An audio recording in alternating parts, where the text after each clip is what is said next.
हमारा टॉपिक रहेगा प्राचीन भारत। प्राचीन भारत से संबंधित जो भी इंपॉर्टेंट क्वेश्चन है जो कि आपके बीपीएससी में अभी तक पूछे गए हैं, जो आपके आगे भी बीपीएससी के थ्रू जो भी एग्जाम होगा उसके लिए इंपॉर्टेंट है।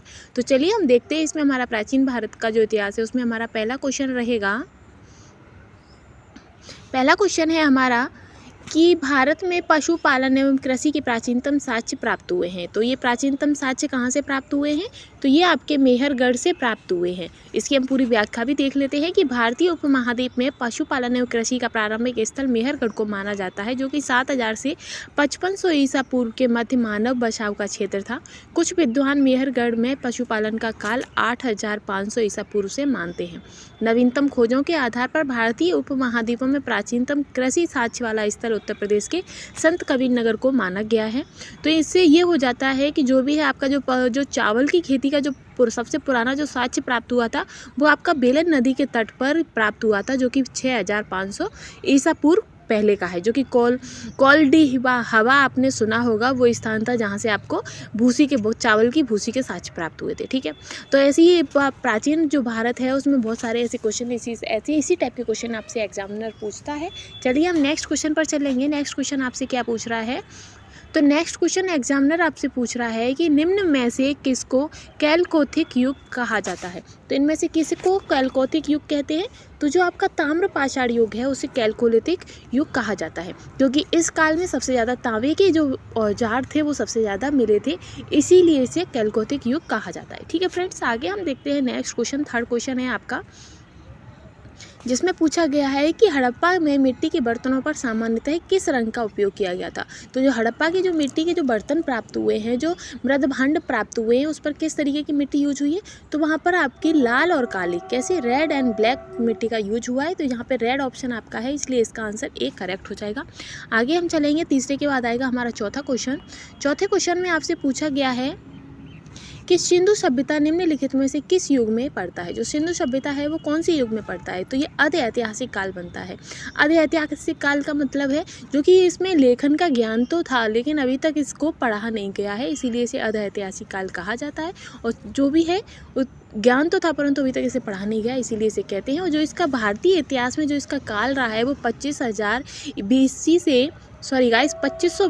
BC से 600 BC तक का कालखंड माना गया है। ठीक है फ्रेंड्स, आगे हम देखते हैं। पांचवा क्वेश्चन रहेगा आपका। पांचवा क्वेश्चन में आपसे पूछा गया है कि सिंधु घाटी सभ्यता की सबसे महत्वपूर्ण विशेषता क्या है?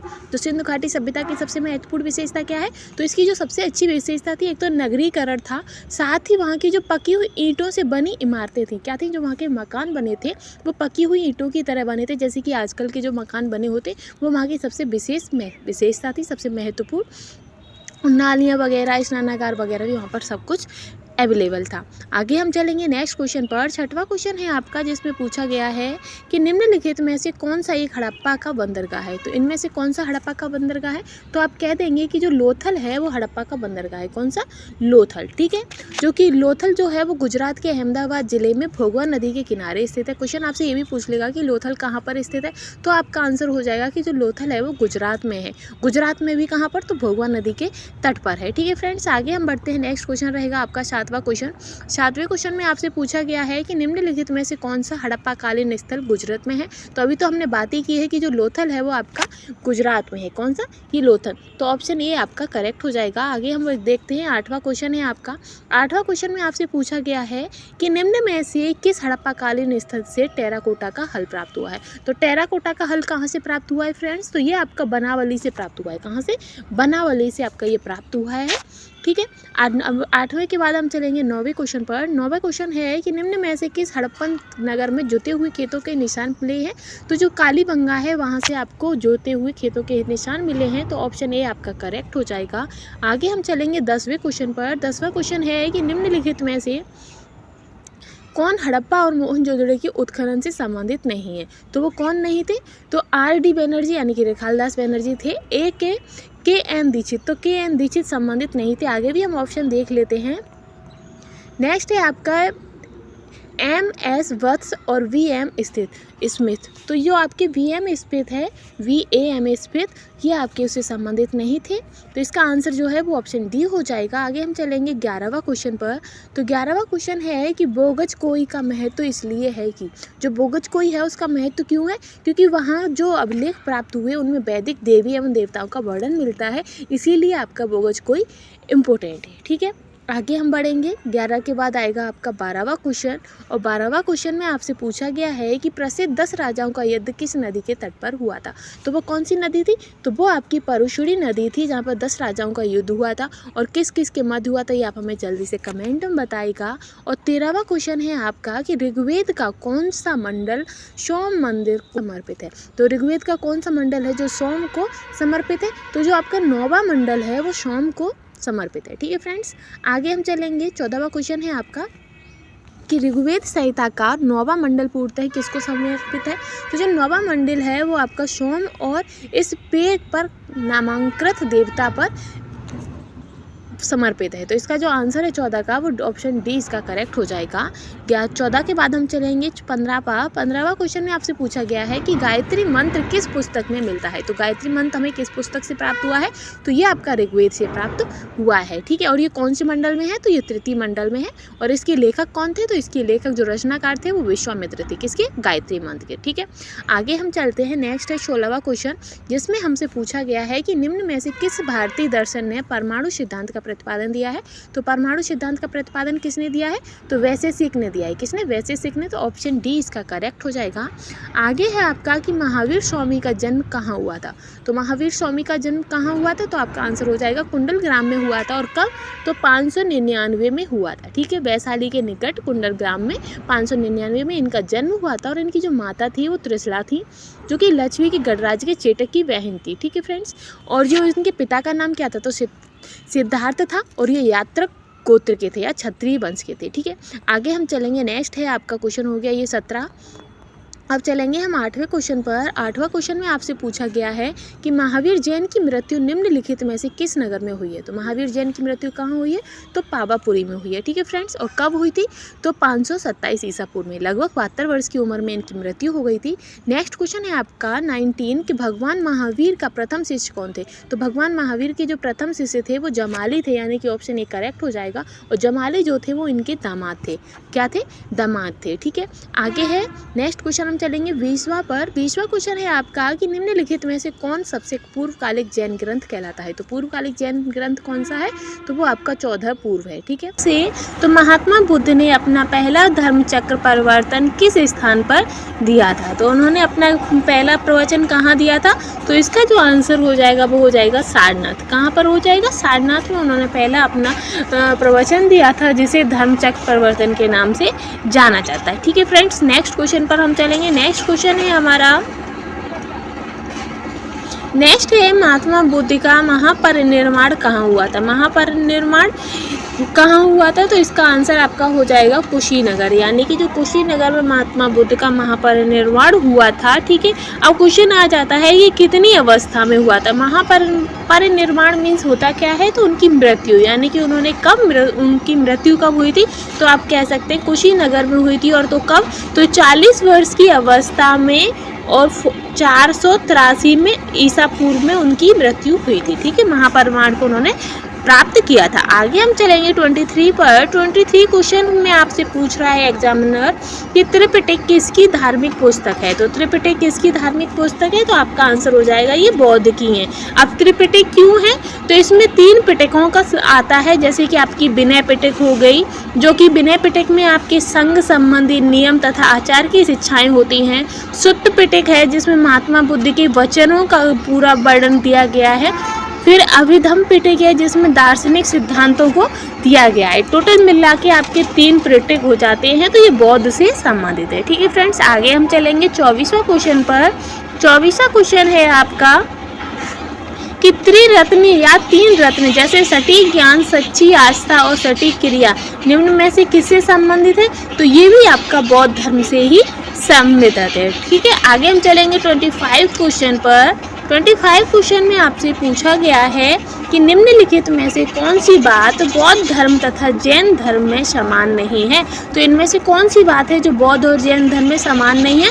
तो आप कह दोगे कि आत्मदमन, यानी कि खुद की आत्मदमन यानी कि आत्महत्या करना, इन दोनों में ही समान नहीं है। ठीक है, जो महात्मा बुद्ध थे उनका माध्यम मार्ग का उपदेश दिया था कि वे मोक्ष के लिए कठोर साधना और काया कलेश में विश्वास नहीं करते थे।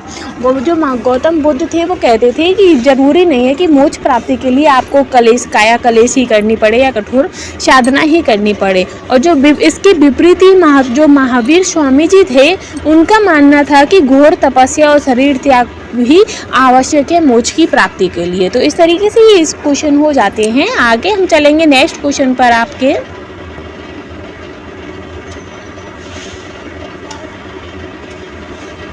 नेक्स्ट क्वेश्चन है आपका 26, जिसमें पूछा गया है कि बोध गया में बोधि वृक्ष अपने वंश की इस पीढ़ी का है। जो बोध गया में जो बोधि वृक्ष है वो किस पीढ़ी का है। तो आपका आंसर हो जाएगा पंचम पीढ़ी का है। आपको पता होगा बिहार में ही आपका महाबोधि मंदिर है, जो कि उसे वहाँ पर अब बोधि वृक्ष वह नहीं है। जो पहले जो बोधि वृक्ष था जिसके नीचे महात्मा बुद्ध ने ज्ञान की प्राप्ति की थी वो बोधि वृक्ष नहीं है, लेकिन उसी की जगह दूसरा वृक्ष लगा दिया गया है। साथ ही इस वृक्ष इसके बाद इस स्थान पर 2 और वृक्ष रोपित हुए हैं, नष्ट हुए हैं। ठीक है, वर्तमान वृक्ष जिसे हम देख रहे हैं वो 5वीं पीढ़ी का वृक्ष है, जिसे अलेक्जेंडर कनिंघम ने लगवाया था। यह वृक्ष पूरी तरह संरक्षित है और केवल इसे गिरी हुई पत्तियों को ही छूने एवं उठाने का अधिकार है। एवं अन्य तथ्य के अनुसार यह वृक्ष क्रमशः 2 बार सम्राट अशोक, 1 बार पुष्यमित्र शुंग, 1 बार, जिस तरीके से तथ्यों में विवाद भी है, इनमें कोई कंफर्म नहीं है कि यही सही हो, इस पर विवाद भी चलते रहते हैं। ये तो हमने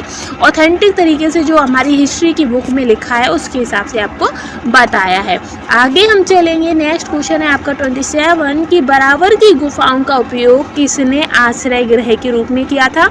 तो जो बराबर की गुफाओं का जो उपयोग था वो जो आजीविके थे उन्होंने आजीविकों ने अपने आश्रय के रूप में यूज किया था। नेक्स्ट 27 के बाद हम आएंगे 28 पर। 28 क्वेश्चन है आपका कि आजीवक संप्रदाय के संस्थापक थे। तो आजीवक संप्रदाय के संस्थापक कौन थे। तो आपका आंसर हो जाएगा मखली गोशाल। जो मखली गोशाल थे वो आजीवक संप्रदाय के संस्थापक थे। ठीक है फ्रेंड्स, और जो कौन थे तो ये महावीर स्वामी के शिष्य थे। ठीक है, आगे हम चलेंगे। नेक्स्ट क्वेश्चन है कि पाटलिपुत्र के संस्थापक थे। तो पाटलिपुत्र के संस्थापक कौन थे। तो आपका आंसर हो जाएगा जो उदयन थे वो पाटलिपुत्र के संस्थापक थे। ठीक है, आगे हम चलेंगे नेक्स्ट क्वेश्चन पर। नेक्स्ट है आपका 30 क्वेश्चन है आपका। 30 क्वेश्चन में आपसे पूछा गया है कि किस शासक द्वारा सर्वप्रथम पाटलिपुत्र का राजधानी के रूप में चयन किया गया था। तो किसके द्वारा। तो उदयन के द्वारा सबसे पहले पाटलिपुत्र का राजधानी के रूप में चयन किया गया था। ठीक है फ्रेंड्स, आगे हम चलेंगे 31 पर। 31 क्वेश्चन में आपसे पूछा गया है कि निम्नलिखित में से किस राजा ने पाटलिपुत्र बसाया था। तो कौन से राजा थे जिन्होंने पाटलिपुत्र बसाया था। तो वो उदयन थे। ठीक है, जिन्होंने पाटलिपुत्र नामक। आगे है आपका 32, जिसमें पूछा गया है कि विश्व का पहला गणतंत्र वैशाली में किसके द्वारा स्थापित किया गया था। तो वो आपका लिच्छवी के द्वारा स्थापित किया गया था। वैशाली के लिच्छवियों ने विश्व का पहला गणतंत्र स्थापित किया था। वैशाली बुद्ध काल का सबसे बड़ा तथा शक्तिशाली गणराज्य था। ठीक है, आगे हम चलेंगे। नेक्स्ट है आपका 33 क्वेश्चन, जिसमें पूछा गया है कि मगध की प्रारंभिक राजधानी कौन सी थी। तो आपका आंसर हो जाएगा कि मगध की प्रारंभिक राजधानी राजगिरी थी। ठीक है, आगे चलते हैं हम। नेक्स्ट है आपका कि अजातशत्रु के वंश का नाम था। तो अजातशत्रु के वंश का नाम क्या था। तो इनके वंश का नाम हर्यक वंश था। ठीक है, और मगध शासक अजातशत्रु का जो शासन काल था वो 492 से 460 ईसा पूर्व था। उन्होंने अपने पिता एवं हर्यक वंश के संस्थापक बिंबिसार की हत्या कर राजगद्दी पर बैठे थे। ठीक है, और जिसके कारण ये अपने पुत्र के द्वारा भी मारे गए थे। आगे है नेक्स्ट क्वेश्चन आपका 35 कि सैंड्रोकोटस से चंद्रगुप्त मौर्य की पहचान किसने की थी। तो सैंड्रोकोटस से जो चंद्रगुप्त मौर्य की जो पहचान हुई थी भी विलियम जोन्स ने की थी। किसने की थी। विलियम जोन्स ने की थी। ठीक है, आगे हम चलेंगे। 35 हो गया। 36 पर 36 क्वेश्चन है आपका कि ब्राह्मी लिपि को सर्वप्रथम किसने पढ़ा है? तो ब्राह्मी लिपि को सबसे पहले जेम्स प्रिंसेप ने पढ़ा था। ठीक है, आगे चलते हम नेक्स्ट 37 पर आएंगे। 37 में आपसे पूछा गया है कि मेगास्थनीज की पुस्तक का नाम क्या है? तो इसका आंसर हो जाएगा इंडिका। क्या है इसका आंसर? इंडिका है, जिसमें मेगास्थनीज ने मौर्य साम्राज्य के काल में जो भी वहाँ की नीतियाँ थी, जो भी वहाँ की कल्चर चल रहा था, उन सभी का इसमें वर्णन मिलता है। चंद्रगुप्त के बारे में भी इसमें पूरी सूचनाएं मिलती हैं। ठीक है, आगे हम चलेंगे 38 पर। 38 क्वेश्चन में आपसे पूछा है कि इंडिका के लेखक कौन है? तो आपको हम पहले क्वेश्चन में बता चुके हैं। तो जो इंडिका के जो लेखक है वो मेगास्थनीज है। ठीक है, अब आता है हमारा 39 क्वेश्चन में आपसे पूछा गया है कि मेगास्थनीज दूत था। तो मेगास्थनीज किसके दूत थे? तो ये सेल्यूकस के दूत थे। ठीक है, आगे है नेक्स्ट हम 40 क्वेश्चन पर चलेंगे। तो आज के हमारे 20 क्वेश्चंस कंप्लीट होने वाले हैं। 40 क्वेश्चन है कि अंतिम मौर्य सम्राट था। तो अंतिम मौर्य सम्राट कौन थे? तो वो बृहद्रथ थे। ठीक है, इस अभिलेख में रुद्रदामन प्रथम की विभिन्न उपलब्धियां वर्णित हैं। तो वह कौन सा अभिलेख है जिसमें रुद्रदामन प्रथम की जो उपलब्धियां हैं वो वर्णित है? तो आपका आंसर हो जाएगा कि जो जूनागढ़ वाला जो अभिलेख है उसमें उनकी सारी अब जो प्रतियां हैं वो उसमें उत्कीर्ण हुई हैं। ठीक है फ्रेंड्स, और ये आगे हम बढ़ेंगे, नेक्स्ट क्वेश्चन पर चलेंगे। नेक्स्ट क्वेश्चन आएगा आपका 42, जिसमें पूछा गया है कि निम्नलिखित राजाओं में से किसका जैन धर्म के प्रति भारी झुकाव था? तो इनमें से वह कौन से राजा हैं जिनका सबसे ज़्यादा जैन धर्म की तरफ झुकाव था? तो जो आपके खारवेल के राजा थे उनका सबसे ज़्यादा जैन धर्म के प्रति झुकाव था। ठीक है, आगे हम चलते हैं नेक्स्ट पर। नेक्स्ट क्वेश्चन रहेगा आपका 43 में आपसे पूछा गया है कि कलिंग नरेश खारवेल का संबंध था। तो जो कलिंग नरेश हैं खारवेल, उनका संबंध किससे था ये हमें बताना है। तो इसका जो आपका आंसर रहेगा वो हो जाएगा इनमें से कोई नहीं। आप देख सकते हैं ऑप्शन दिए गए सातवाहन रठभोज संबंध से। तो इसका जो आंसर रहेगा वो हो जाएगा कोई नहीं, क्योंकि जो कलिंग के चेदी राजवंश का जो संस्थापक थे वो महामेघवाहन नामक व्यक्ति थे। इस वंश का नाम जो महामेघवाहन वंश भी पड़ गया था। इस वंश का सर्वाधिक शक्तिशाली जो शासक था वो खारवेल हुआ। खारवेल के इतिहास अध्ययन का एकमात्र साधन हाथी गुम्फा अभिलेख है। अब आपसे क्वेश्चन पूछ सकता है कि जो हाथी गुम्फा अभिलेख है वो किस पर है या किसके राजाओं के बारे में बताता है? तो आप कह सकते हो कि जो खारवेल के इतिहास का जो अध्ययन होता है वो आपका एकमात्र उसका साधन हाथी गुम्फा अभिलेख है। नेक्स्ट क्वेश्चन पर चलेंगे हम 44 पर। 44 क्वेश्चन में आपसे पूछा गया है कि प्राचीन भारत का नेपोलियन किसे कहा जाता है? तो ये क्वेश्चन तो आप सभी को ही पता होगा क्योंकि ये क्वेश्चन काफ़ी बार पूछा गया है। तो प्राचीन भारत का जो नेपोलियन है वो समुद्रगुप्त को कहा जाता है। ठीक है फ्रेंड्स, आगे हम बढ़ेंगे। नेक्स्ट क्वेश्चन आएगा आपका 45 क्वेश्चन में आपसे पूछा गया है कि गुप्त सम्राट जिसने हूणों को पराजित किया था कौन थे? तो वह गुप्त सम्राट स्कंदगुप्त थे जिन्होंने हूणों को पराजित किया था। ठीक है, और जो पहला भारतीय आक्रमण गुप्त सम्राट स्कंदगुप्त के शासनकाल में 455 में हुआ था। ठीक है, आगे हम बढ़ेंगे। नेक्स्ट क्वेश्चन पर आएगा आपका 46 क्वेश्चन है आपका, जिसमें आपसे पूछा गया है कि किस प्रकार की भूमि को अप्रहत कहा जाता है? तो वह किस प्रकार की भूमि होती है जिसे अप्रहत कहा जाता है?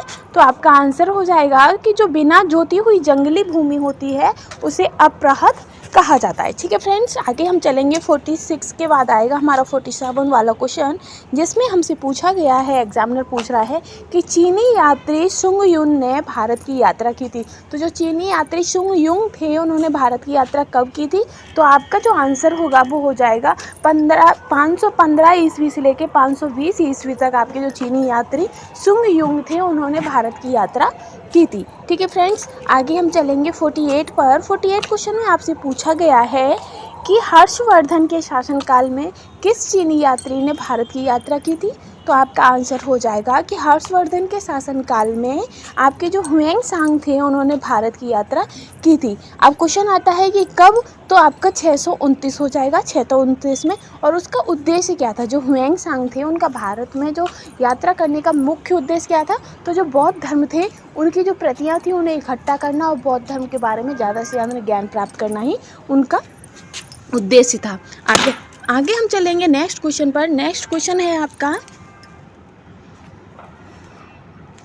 नेक्स्ट है आपका 49, जिसमें पूछा गया है कि कल्लड़ की पुस्तक का नाम क्या है। तो कल्लड़ की पुस्तक का नाम क्या है, तो आपका आंसर हो जाएगा राजतरंगिणी। ठीक है, और इसका जो राजतरंगिणी पुस्तक का जो लिखी गई थी, ग्रंथ का जो रचना हुई थी, तो वो कब से कब तक, तो आपका आंसर हो जाएगा 1127 से लेके 1157 तक इसका रचना हुई थी। अब आपसे पूछ सकता है कि राजतरंगिणी में किसका इतिहास लिखा है, तो आपका आंसर हो जाएगा कि कल्लड़ की पुस्तक जो राजतरंगिणी है उसमें कश्मीर के बारे में बताया गया है या कश्मीर का इतिहास दिया गया है। ठीक है, आगे आपका आएगा क्वेश्चन। नेक्स्ट 50वां क्वेश्चन है आपका कि औदंतपुर शिक्षा केंद्र निम्न में से किस राज्य में अवस्थित है। तो औदंतपुर शिक्षा केंद्र है वो कहाँ पर अवस्थित है, तो आपका आंसर हो जाएगा कि वो बिहार में स्थित है।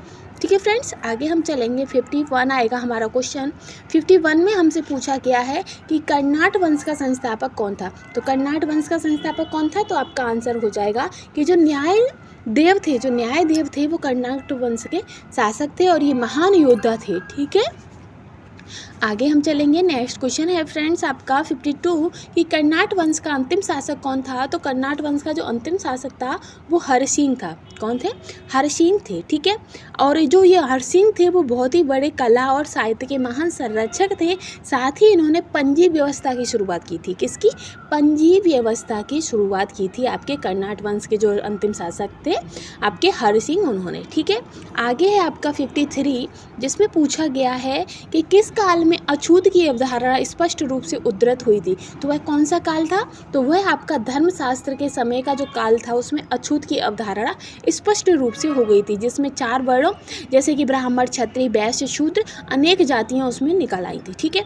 आगे हम चलेंगे। नेक्स्ट क्वेश्चन है आपका 54 क्वेश्चन में आपसे पूछा गया है कि कनिष्क के शासनकाल में बौद्ध सभा किस नगर में आयोजित की गई थी। तो कनिष्क के शासनकाल में बौद्ध सभा कहाँ हुई थी, तो वो आपकी कश्मीर में हुई थी। ठीक है, और कौन सी थी, ये चौथी थी। कौन सी, चौथी बौद्ध सभा थी जो कि कश्मीर में हुई थी और ये अंतिम भी थी। और ये कनिष्क के कुषाण शासक जो कनिष्क थे उनके शासनकाल में हुई थी। और कहाँ पर, तो कुंडल वन में हुई थी। कहाँ पर हुई थी, कुंडल वन में हुई थी। ठीक है, और इसकी अध्यक्षता किसने की थी, तो आपका आंसर हो जाएगा जो वसुमित्र थे, उन्होंने इसकी अध्यक्षता की थी। ठीक है, आगे हम चलेंगे। अब क्वेश्चन आएगा आपका 55 आएगा जिसमें आपसे पूछा गया है कि प्रथम बौद्ध संगीत के अध्यक्ष कौन थे। तो प्रथम के कौन थे, तो आपका आंसर हो जाएगा महाकश्यप। ठीक है, आगे हम चलेंगे 56 पर। 56 क्वेश्चन में आपसे पूछा गया है कि भगवान बुद्ध के महापरिनिर्वाण के बाद पहली बौद्ध संगति हुई थी। तो पहली बौद्ध संगति कहाँ हुई थी, तो आपका आंसर हो जाएगा राजगिरा या राजगिरी में हुई थी। ठीक है फ्रेंड्स, नेक्स्ट क्वेश्चन है आपका जिसमें पूछा गया है कि बुद्ध के जीवन की 4 महत्वपूर्ण घटनाओं और उसके संबंध 4 स्थानों का नीचे उल्लेख दिया गया है, उसे हमें बताना है। तो ये आपका स्तंभ है और ये दूसरा स्तंभ है। तो उनका जन्म कौन से स्तंभ से संबंधित है, तो आपका आंसर हो जाएगा कि जो महात्मा बुद्ध का जन्म कहाँ हुआ था। तो आप सभी को पता है कि लुम्बिनी में हुआ था उनका जन्म। और ज्ञान प्राप्ति, उनको ज्ञान कहाँ प्राप्त हुआ था, तो बोध गया में उन्हें ज्ञान की प्राप्ति हुई थी। प्रथम प्रवचन उन्हें सारनाथ में दिया था और उनका जो निधन हुआ था वो कुशीनगर में हुआ था। ठीक है, तो ये हो जाएगा। अब क्वेश्चन एग्जामिनर आपसे कभी ये भी पूछ लेता है कि गौतम बुद्ध का जन्म कब हुआ था। तो आपका आंसर हो जाएगा 563 में उनका जन्म हुआ था। कहाँ पर, जो लुम्बिनी है कपिलवस्तु, वहाँ हुआ था। और बैसाख की पूर्णिमा की रात थी वो। ठीक है, और ज्ञान की जो प्राप्ति थी वो उन्हें ज्ञान की प्राप्ति उन्हें बोध गया में हुई थी, एक पीपल के पेड़ के नीचे। ठीक है फ्रेंड्स,